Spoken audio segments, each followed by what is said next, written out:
Voici votre journal sur la Moto TV. Tout d'abord, le titre meeting populaire ce lundi 22 avril au quartier Congo-Yassika. Les autorités de base se sont rencontrées au stade de Maurice avec la jeunesse de Fourou. Les chefs de quartier appellent les jeunes à la vigilance et à la collaboration avec les autorités pour assurer la sécurité dans les différents quartiers de la ville de Butembo. Voilà tout pour le sommaire. Cet élément de titre un meeting populaire a été tenu ce lundi 22 avril au quartier Congo-Yassika. Les autorités de base se sont rencontrées au stade de Maurice avec la jeunesse de Fourou. Le chef de quartier a appelé les jeunes à une vigilance et à la collaboration avec les autorités pour assurer la sécurité de leur quartier et de leurs biens. Ceci fait suite à plusieurs cas de sécurité enregistrés dernièrement dans cette entité. Ces propos ont été recueillis par Nelly Mungesiali et Luciana Moussivirois. Parmi les recommandations de la part de la population, nous avons parlé des dénonciations parce que c'est bien dit que les bandits qui sont dans la population, parce que il y a les gens qui ont parlé des Ouazalendo, il y a les gens qui ont parlé des Maïmaï, mais ici on s'est basé justement pour les bandits parce qu'un vrai sens de bon Ouazalendo est que c'est un patriote qui doit défendre son pays, qui va défendre les intérêts de sa communauté. Mais quelque part, nous avons constaté qu'il y a des fonds Ouazalendo, des fonds Maïmaï qui se donnent maintenant au braquage, au pillage et des enlèvements. C'est pourquoi nous avons demandé à ce que tout le monde doit intervenir dans ce qui les concerne, notamment en dénonçant les mouvements suspects. Il faut aussi dénoncer les gens qui portent des armes et les intimidations surtout, parce qu'il y a après des intimidations que les gens sont en train de se cacher derrière des mauvaises habitudes pareilles. Maître Joseph Kouletata dénonce la tracasserie militaire et en ville de Butembo. Il l'a fait dans une correspondance adressée au chef d'état-major du renseignement à Kinshasa. Dans ce document, il fustige les arrestations arbitraires dont sont auteurs les services de renseignement militaire en ville pour s'enrichir au détriment de la population. De la même correspondance lue devant la presse locale ce lundi 22 avril 2024, ce juriste demande qu'un audit soit fait par les services compétents pour s'imprégner de ces situations. Ces propos ont été recueillis par Mme Penzi Mansekeli. C'est le chef d'état-major des renseignements militaires à Kinshasa. Mon général, en tant que citoyen congolais, activiste pro-républicain, défenseur de la cause du peuple, le devoir patriotique m'oblige de dénoncer à ce jour, avec la dernière énergie, à travers la présente, la tracasserie excessive dont souffre la population de la ville de Butembo, du fait de l'adjudant Hervé Bengi, chef d'antenne T2, secteur Sokola 1, depuis son affectation en cette contrée. Rappelons qu'exceptionnellement, rien qu'en ville de Butembo, hormis l'ANR, attendez par là l'Agence nationale des renseignements, l'on compte une prolifération d'antennes des services dites des renseignements militaires très actifs dans les arrestations de faits bénins, disons pour des faits bénins, n'ayant aucun lien avec la sécurité. Au lieu de s'atteler à leur mission de sécurité en cette zone, en proie de la guerre, c'est à l'occurrence, je cite, 1. L'antenne d'Irance, 34e région, située vers la Kujeki, dans le quartier Vungi. 2. L'antenne T2, 31e brigade, située sur l'avenue du Marché, toujours à Butembo. 3. L'antenne du département de la sécurité des frontières, DSF en sigle, fonctionnant sur l'avenue des Martyrs, toujours en ville de Butembo. 4. L'antenne T2 de l'opération Sokola 1, fonctionnant dans l'ex-hôtel à la Chute, sur l'avenue Butembo. Toutes dans la ville du même nom. Plusieurs sources concordantes font état du gangstérisme avéré dont le chef du précité sous-officier en quête de gains faciles, l'adjudant Hervé Bengui, comme c'est de lui qu'il s'agit, excelle dans les pratiques ignobles d'incrimination imaginaire et gratuite de ses cibles dans le seul but de les nuire.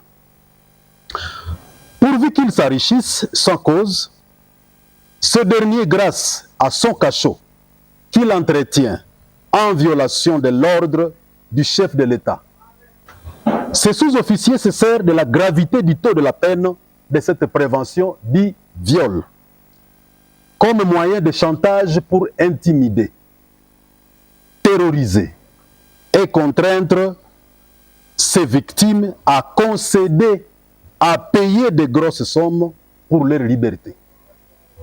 Au regard de tout ce qui précède,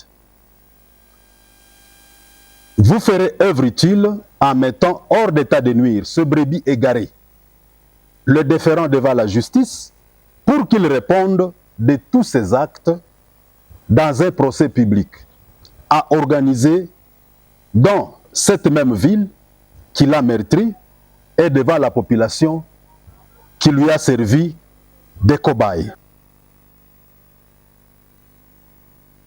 Autre chose, les jeunes doivent s'engager et se donner pour la recherche de la paix à l'est du pays, aussi intégrer l'armée et la police pour l'amour de la patrie et sa défense.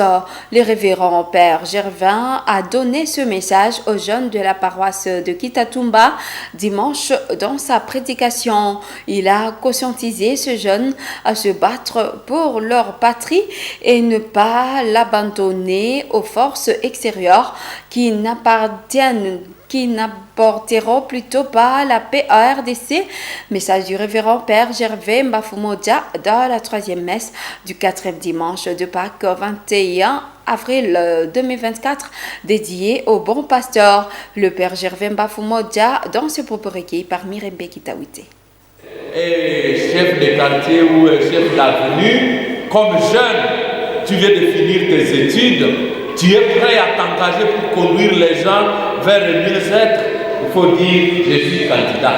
Mais parfois, on laisse ces tâches à des incapables et ceux qui se disent, ceux qui pensent qu'ils sont capables, ne sont là que pour critiquer. Ce n'est pas bon.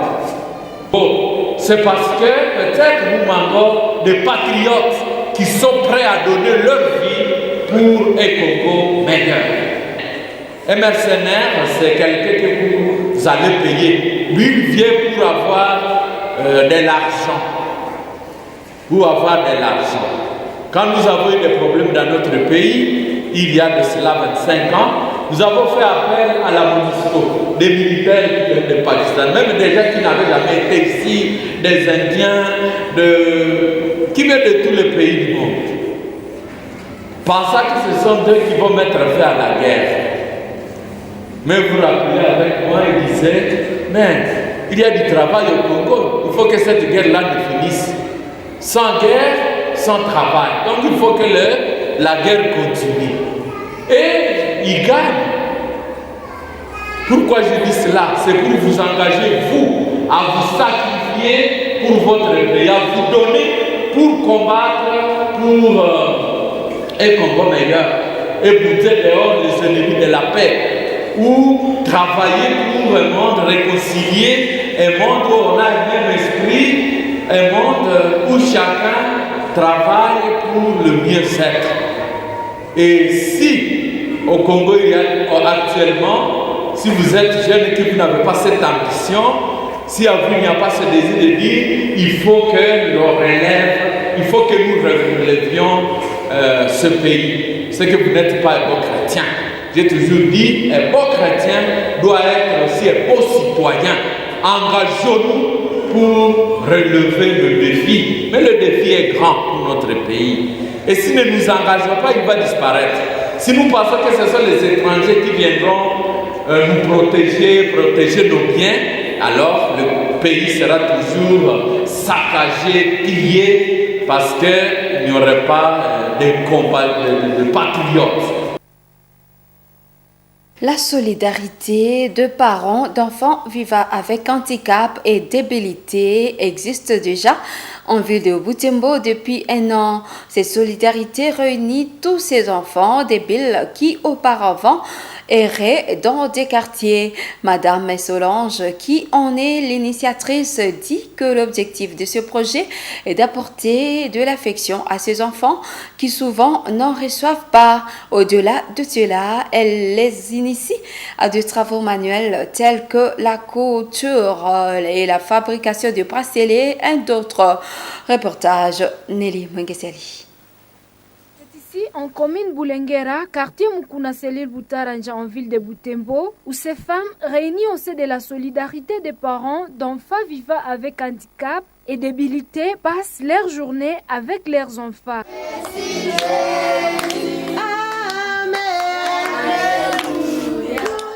Ici, l'on trouve des enfants débiles, épileptiques et ceux qui présentent des handicaps physiques. Parmi ces enfants, certaines étaient abandonnées dans la ville, rejetées par la famille à cause de leur état. D'autres vivent dans leurs familles respectives, mais viennent passer leur journée ici avec leurs semblables. Cette femme, initiatrice du projet et a aussi des enfants débiles, a fait savoir que ces enfants, une fois ensemble, se sentent dans un bon environnement, car comme ça, ils reçoivent l'affection de la part de leurs encadreurs, contrairement aux réalités qu'ils pouvaient subir dans les quartiers. Lorsque ces enfants vivaient encore chez leurs parents dans des quartiers, ils étaient déconsidérés. Ces enfants étaient sous-estimés. Par exemple, dans des manifestations, on leur attribuait des rôles comiques. Pour leur offrir à manger, ce n'était que des résidus qu'ils recevaient dans leur maison. Ils se sentaient étouffés car intimidés par leur entourage. Par contre, ici, ils se sentent à l'aise vu leur poids commun. Du coup, personne n'intimide l'autre.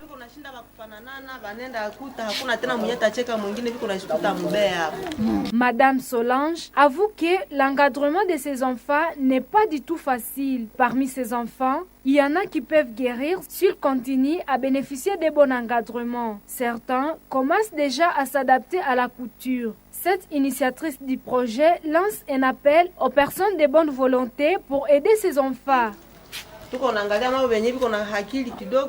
Nous sélectionnons parmi ces enfants ceux qui peuvent apprendre à travailler. Nous les initions à la coupe et couture. Toutefois, le matériel nous cause encore tort. Jusque-là, nous n'avons qu'une seule machine à coudre. Nous souhaitons en avoir 5 à vue de rapidité notre tâche.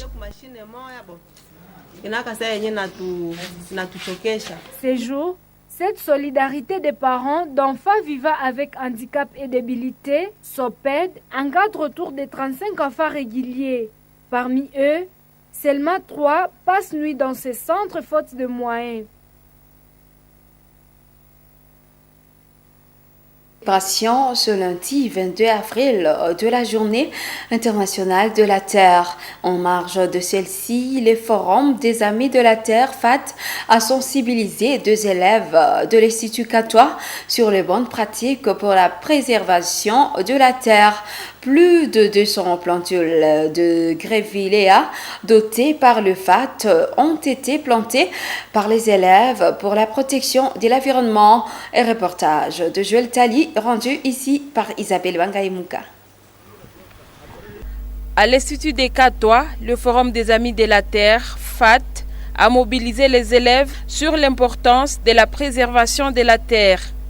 La terre nourricière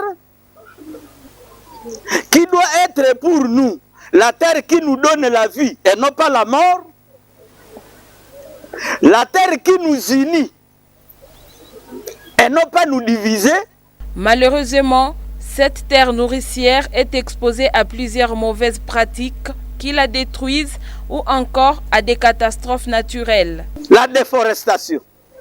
Vous verrez par exemple à nos jours, nous brûlons les briques et pour brûler seulement un four, il nous faut 2 chargements de véhicules 19-24.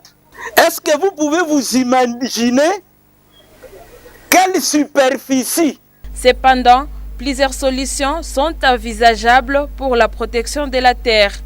L'animateur chargé des terrains du FAT et les élèves ont trouvé quelques-unes, dont la plantation des arbres. Cette forêt-là est en train de nous faire vivre. C'est par quel phénomène? Je peux ajouter aussi pour la fabrication des papiers que nous utilisons ici à l'école, aussi pour la construction de nos maisons. Il nous donne de l'oxygène. La respiration a deux phases. Il y a l'inspiration et l'expiration. Après avoir inspiré, c'est l'air qui est déjà purifié. Mais quand nous expirons, pour réinspirer, les arbres doivent d'abord intervenir. Là où il y a les arbres, les eaux ne coulent pas fort. Les arbres nous aident à réguler le système de nos pluies. Voilà pourquoi nous devons être prudents à ne pas rendre le sol nu. Puisque si le sol est nu, nous allons favoriser les érosions. Et quand on favorise les érosions, nous allons maintenant arriver à ce que la partie qui était même fertile devient non fertile. Tous s'engagent alors à faire de cette piste leur cheval de bataille. Reboiser. Le FAT insiste sur l'importance de l'arbre. Je plante un arbre. Et toi? Les élèves se dirigent avec leurs encadreurs dans leur champ école, planter des arbres pour protéger leur environnement.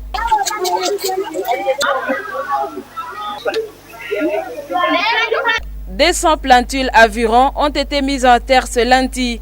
Ces ressources leur ont été dotées par les FAT dans le cadre de la sensibilisation pour la protection de la terre. Son représentant Adon Lego.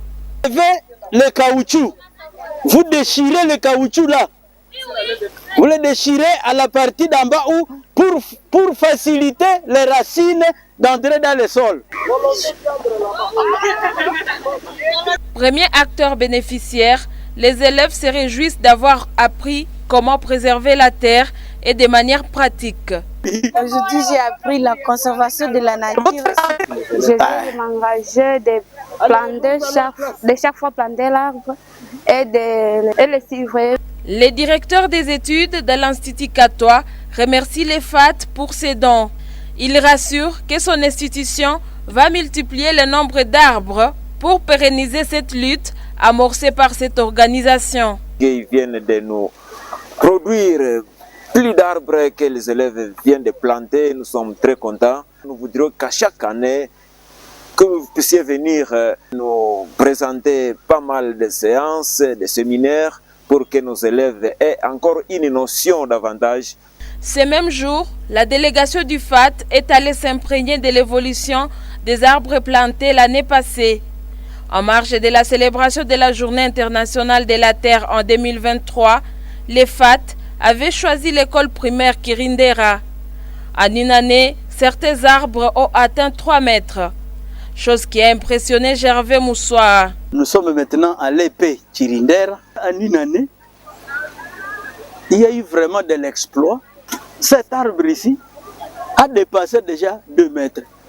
Et nous remercions les autorités de l'école pour avoir bien entretenu, pour avoir bien suivi ces arbres.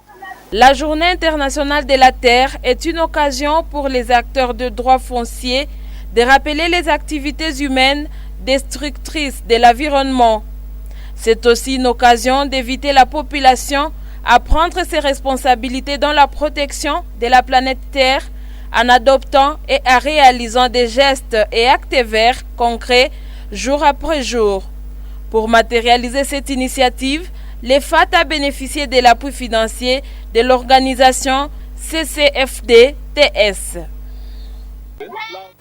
Et l'organisation Mazingira Company a organisé un atelier avec ses membres partenaires cultivateurs ce 22 avril 2024. Cet atelier a été organisé dans le cadre de la Journée mondiale de la Terre célébrée le 22 avril de chaque année. Ensemble, ils ont débattu sur comment prendre soin de l'environnement pour conserver la terre saine. Delphin Voya, détail. Cet atelier a eu lieu au siège de Mazingira Company, situé en Cellule Muchanga, au quartier Bouinongo, dans la commune Moussoussa. Ce lundi, les membres de cette organisation se sont réunis à l'occasion de la journée de la Terre. Des femmes et des hommes soucieux de prendre soin de la Terre ont échangé des idées pour protéger la Terre. Pour eux, prendre soin de la Terre, c'est améliorer la production. Le thème de ce jour est Planète contre plastique.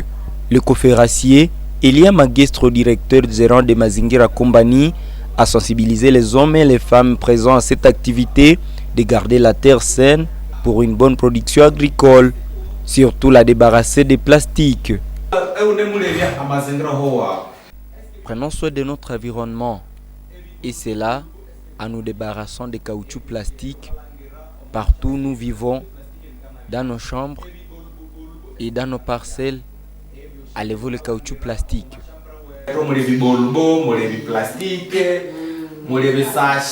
Les participants ont eu le temps d'échanger en donnant leurs avis et leurs échanges d'expériences sur les conséquences des plastiques sur la terre.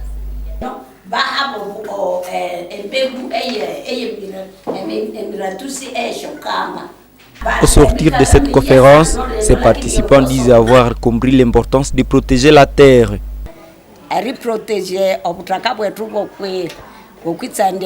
Pour protéger l'environnement, nous devons vraiment nous débarrasser des caoutchoucs plastiques.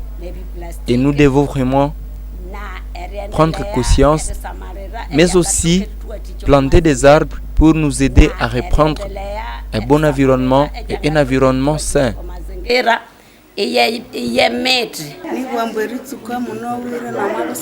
Dès aujourd'hui, je vais brûler les sachets que je trouve dans ma parcelle, partout, même les enfants les jettent par-ci par-là. Lorsque je les trouve, je vais désormais les brûler. Elia Magestro estime qu'à travers les participants à cet atelier, la communauté va prendre conscience. Et ce que nous passons est que, avec la sensibilisation faite aujourd'hui et avec les médias, nous demandons et nous lançons toujours des messages à toute la population afin que tout le monde sache qu'il est appelé à bien protéger la terre et surtout notre environnement puisqu'elle va en servir tout le monde. Cette organisation intervient dans la commercialisation du café et du cacao, mais aussi dans la lutte pour la bonne production d'autres produits vivriers. Le premier vice-premier ministre en charge de la défense nationale et ancien combattant Jean-Pierre Bemba est arrivé à Bunia vendredi 19 avril dernier. Il est au chef-lieu de l'Ituri pour évaluer la situation sécuritaire dans cette province. Vendredi, il a tenu des consultations avec différentes personnalités, notamment des députés provinciaux, la société civile, les confessions religieuses, la jeunesse et les groupes armés. Les représentants de groupes armés ont promis de déposer les armes pour adhérer au processus de pacification du pays. Suivez ce reportage de la presse militaire de l'Ituri. Les vice-premiers ministres, ministre de la Défense nationale, ancien combattant, son Excellence Jean-Pierre Mbemba Gombo, en mission de pacification de la province de l'Ituri. Dès son arrivée, il a été accueilli par le commandant des opérations et gouverneur militaire de l'Ituri, lieutenant-général Luboyan Kashamadjoni. Nous souhaitons voir l'Ituri être pacifié totalement. De gré ou de force, il faut rétablir la paix, selon le vœu du commandant suprême des forces armées et de la police nationale nationale congolaise. Félix Tshisekedi Tshilombo, transmis à Kinshasa aux groupes armés actifs au pays et au peuple itourien représenté par les forces vives. Jean-Pierre Mbemba a donné ses messages ce vendredi à Bunia lors d'une séance du travail avec les différentes couches sociales. Je peux venir ici pour continuer le processus pour définitivement mettre en place la paix, la sécurité ici dans tout l'Ituri. On a réuni tous les groupes armés. Il y a une déclaration qu'ils ont faite que vous allez avoir une copie et c'est ça qui est le plus important. La paix ici dans tout l'Ituri. De l'abstrait au concret, après les échanges patriotiques entre les groupes armés et les forces de défense et de sécurité réunis autour du VPM, un accord de cessez-le-feu a été lu par le leader des groupes armés. Nous, les groupes armés de l'Ituri, réunis à date du 19 avril 2024, sous la haute responsabilité de son Excellence, Monsieur le vice-premier ministre et ministre de la Défense nationale, Jean-Pierre Bemba, prenons l'engagement de cesser immédiatement les hostilités dans le de la paix. Notez, tout contrevenant au pacte sera sanctionné par les actions militaires ou judiciaires. Avant de s'en pour Kinshasa, le vice-premier ministre de la Défense a salué l'engagement de ces groupes armés. Rappelons que la situation sécuritaire de l'Ituri se diffère de celle du Nord Kivu. Ici, pour la paix, il faut le pardon et la réconciliation sincère du peuple. Ces nouveaux engagements ouvrent finalement une nouvelle page pour le retour de la paix en Ituri. De cette édition, à bientôt sur la Moto TV.